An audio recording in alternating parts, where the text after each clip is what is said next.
विनोद ने जैसे ही शादी के घर में कदम रखा, उसकी नज़र उसकी पत्नी वैशाली पर गई, जो लाल रंग की बनारसी साड़ी में गजब लग रही थी। आज वह उसे पूरे 10 साल बाद देख रहा था। विनोद के साथ आया उसका 12 वर्षीय बेटा दौड़कर मम्मी की आंचल में समा गया। अजीब बात थी, विनोद अपने छोटे साले की शादी में आया हुआ था, जबकि उसने अपनी पत्नी से 9 साल पहले ही रिश्ता तोड़ दिया था।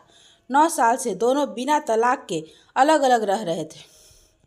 वह जानता था कि वैशाली से मुलाकात तो जरूर होगी, इसलिए वह सोचकर आया था कि जब वह नज़र आएगी वह उसे इग्नोर कर देगा। इसलिए वह वैशाली को नज़रअंदाज करके आगे बढ़ गया।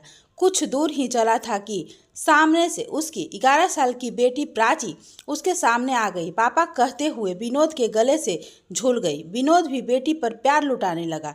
दोनों एक ही शहर में रहते थे, फिर भी आपस में नहीं मिलते थे। जब भी बच्चों से मिलना होता था तब उनके स्कूल में जाकर मिलाते थे। दोनों ने रिश्तों को पूरी तरह तोड़ दिया था। विनोद बिजनेसमैन था, वह अच्छा खासा कमा रहा था, मगर उसका वैवाहिक जीवन तहस नहस हो चुका था। वैशाली एक सरकारी बैंक में मैनेजर के पद पर कार्यरत थी। दोनों के रिश्ते के टूटने का प्रमुख कारण वैशाली का नौकरी करना था। विनोद वैशाली के नौकरी करने के सख्त खिलाफ था।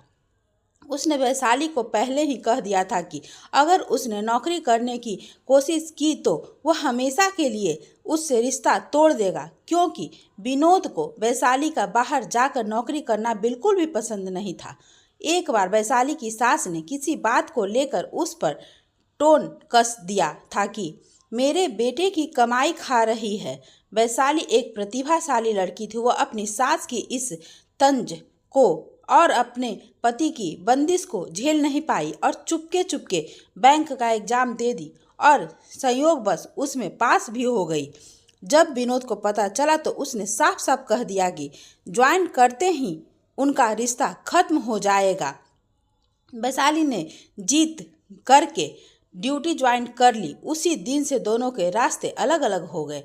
वैशाली बेटी को साथ लेकर उसका घर छोड़ आई। बेटा विनोद के पास ही छोड़ दिया। शुरू में किराए के मकान में रह रही थी, फिर खुद का घर बना लिया।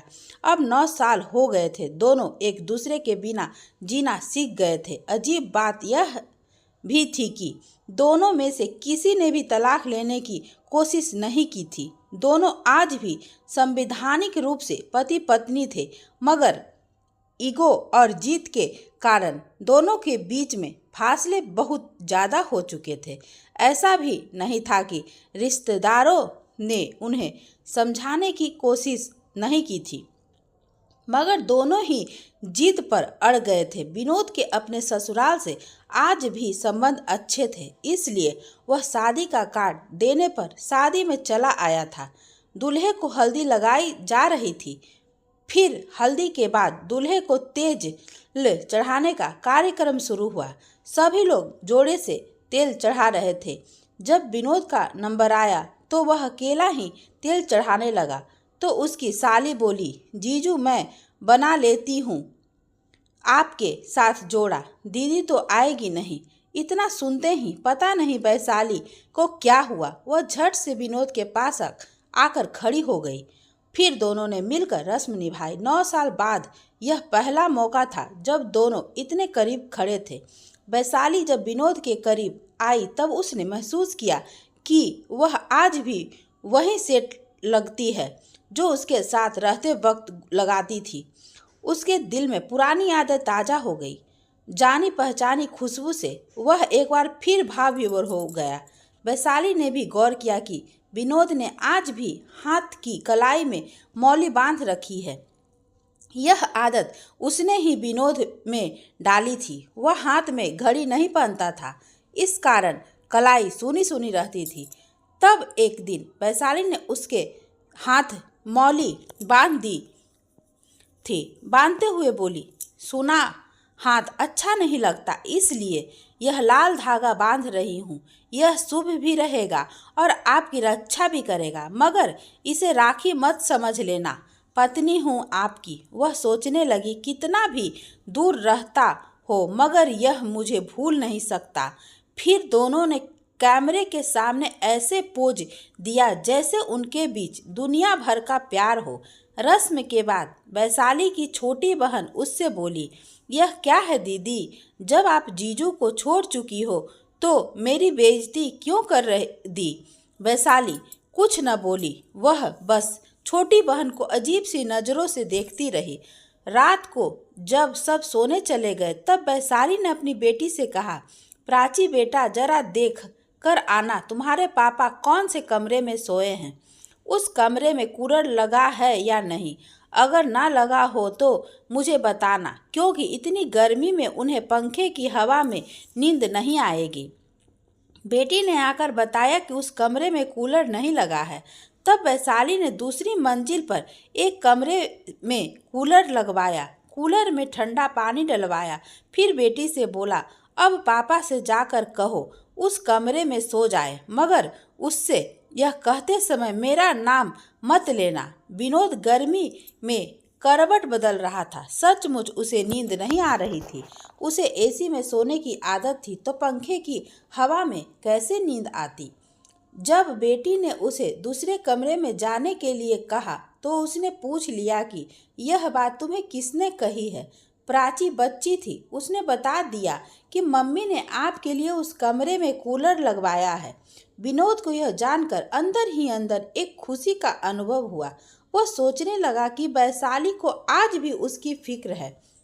मैं भी जिद्दी और खड़ूस था। वह एक खुददार औरत है। मुझे उस पर नौकरी न करने की बंदिश नहीं लगानी चाहिए थी। सबको अपने हिसाब से जीने का हक है। यह सोचते हुए वह दूसरी मंजिल वाले उस कमरे में आ गया। रात में 12 बजे के आसपास वैशाली का मन किया कि एक बार उसे देख आए, उसे नींद आई है कि नहीं। बरसों बाद मेरे मायके में आया है, इसलिए पति ना सही मेहमान तो है।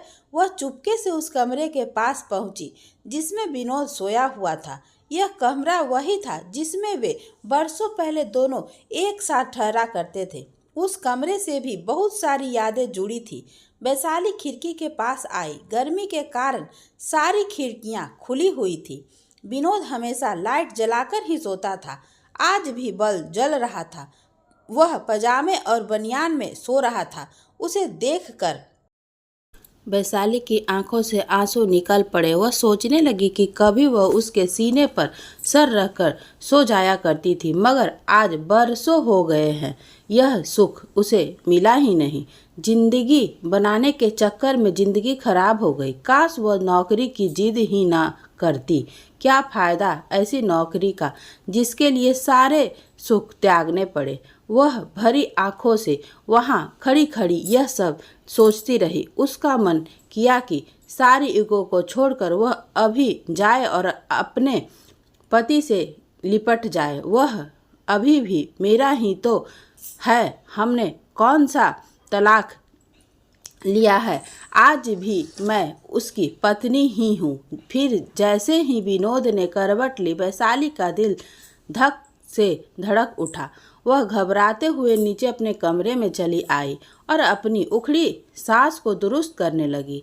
अगले दिन रात को संगीत का कार्यक्रम था, मगर बच्चे और औरतें दिन में ही रिहर्सल कर रहे थे ताकि रात को नाचते हुए उनका वीडियो अच्छा बने। रात को वैशाली ने विनोद के मनपसंद कलर की साड़ी पहनी थी। वह स्क्रीन कलर की साड़ी में बहुत सुंदर लग रही थी। विनोद तो उसे देखता ही रह गया। पूरे श्रृंगार करके वह गजब ढा रही थी। अभी 35 साल की तो हुई थी। यौवन अभी पूरे चढ़ाव पर था। तीखे नयन नक्श, गेहुआ रंग, उसे देखकर कोई कह ही नहीं सकता था कि वह 2 बच्चों की माँ है। वैशाली एक बहुत अच्छी डांसर भी थी। कॉलेज करते समय उसने डांस में कई मेडल जीते थे। इसलिए जब बच्चों ने कहा बुआ आप भी नाचो तो उससे रहा नहीं गया। उसने एक पुराना गाना लगवाया, हम भूल गए रे हर बात मगर तेरा प्यार नहीं भूले। वह बावरी सी होकर डांस करने लगी। उसकी सुंदर प्रस्तुति देखकर सब तालियां बजाने लगे। विनोद को पता ही नहीं क्या हुआ, वह उठकर वहां से चला गया। नाचते समय वैशाली की नज़र विनोद पर ही तो थी जब वह उठकर गया तो वैशाली के कदम धीमे पड़ गए। वह उसी के लिए तो नाच रही थी। उसके जाते ही वैशाली ने नाचना बंद कर दिया। स्टेज पर दूसरे लोग नाचने लगे। वैशाली की नज़र विनोद को खोजने लगी। वह उसे ढूंढते हुए बाहर आ गई। वह कहीं नहीं दिखा तो वैशाली उसके कमरे में उसे देखने चली गई। कमरे का दृश्य देखकर वह सहम सी गई, क्योंकि विनोद रो रहा था। उसके हाथ में रुमाल था जिससे बार बार वह अपने आंसू पोंछ रहा था। वैशाली ने पहली बार उसे रोते देखा था। पता नहीं क्यों वैशाली से रहा नहीं गया। वह चुपचाप उसके सामने जाकर खड़ी हो गई। उसे देखकर यह ठिठक गया, रुमाल को जेब में डाला और नॉर्मल होने की कोशिश करने लगा। वैशाली टक टक उसके चेहरे की तरफ देखने लगी। विनोद ने घबराकर दूसरी तरफ मुंह कर लिया। वैशाली फिर से उसके सामने खड़ी हो गई। फिर हिम्मत करके बोली, आप रो रहे थे? वह तुरंत बोला, नहीं, आंख में कुछ गिर गया था। वह बोली, पानी लाकर दूं क्या? वह बोला, नहीं। वह वापस बाहर जाने लगी तो पीछे से वह बोला, माफ़ कर दे। वह ठहर गई, बिना मुड़े ही बोली कि किस बात के लिए? वह बोला, मेरी गलतियों के लिए, मेरी जिद के लिए। वैशाली बोली, अब क्या फ़ायदा? आपने मुझे पिंजरे में रखना चाहा था। मुझे घुटन हुई, मैं बाहर निकल आई। वह तड़पता हुआ बोला, वह मेरी गलती थी, मैं स्वार्थी हो गया था। मैं चाहता था मुझे कोई और न देखे, तू सिर्फ मेरे पास रहे, दूसरे मर्दों में जाकर ना बैठे। कोई तुम्हारी तरफ नज़र भी करता था तब मुझे बहुत बुरा लगता था। तुम एक चरित्रवान नारी हो, तुम्हारे मन में कोई मैल नहीं है। वह बोली, अब क्या फ़ायदा? अब हम बहुत दूर निकल आए हैं।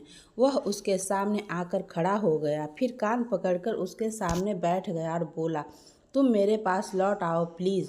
उसे इस तरह से मिन्नतें करते देख वैशाली को बहुत सुख मिला, मगर वह औरत ही क्या जो नखरे ना दिखाए। वह बोली, अब मुझे आपके बिना जीना आ गया है, इसलिए मुझे भूल जाओ। कहकर वह कमरे से बाहर जाने लगी तो विनोद ने लपक कर उसका हाथ पकड़ लिया।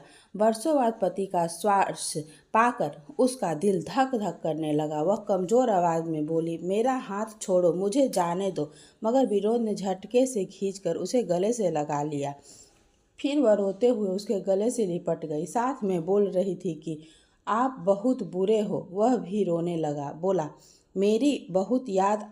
तेरी बहुत याद आती थी। वह बोली, मैं रोज़ आपकी राह देखा करती थी। वह बोला, दिल तुम्हारे पास आना चाहता था, मगर कमबख्त यह अकड़ पैर में बेड़ी बांध जाती थी, तुम्हारे पास आने ही नहीं देती थी। वह उसे बाजुओं में जकड़े हुए बोला, अब कभी इस अकड़ को पास भी नहीं आने दूंगा। बहुत देर बाद समझ में आया कि पति पत्नी के रिश्ते में अकड़ का क्या काम। यह रिश्ता तो कुछ देर रूठ कर तुरंत मानने का है। वैशाली का शरीर कांप रहा था। वह बोली, अब कभी मुझे खुद से दूर मत करना। वह बोला, अब तो सांस छूटेगी तभी हाथ छोड़ूंगा। दोस्तों, पति पत्नी का रिश्ता कुछ खट्टा मीठा सा ही होता है। अगर दोनों में प्यार हो तो दोनों एक दूसरे से बिछड़ कर नहीं रह सकते हैं। बस इन सब के बीच आ जाती है तो वह है ईगो, जिसका कारण दोनों ही एक दूसरे के सामने अपनी गलती मानने से झिझक रहे हैं। अगर दोनों ही अपनी अपनी गलती मानकर एक दूसरे के साथ तालमेल बैठाकर जिंदगी में आगे बढ़े तो दोनों की ही जिंदगी सुखमय होगी। तो दोस्तों, मैं उम्मीद करती हूँ कि आपको मेरी कहानी पसंद आई होगी। कहानी पसंद आई हो तो लाइक करें, चैनल पे नए हैं तो चैनल को सब्सक्राइब करें। धन्यवाद दोस्तों।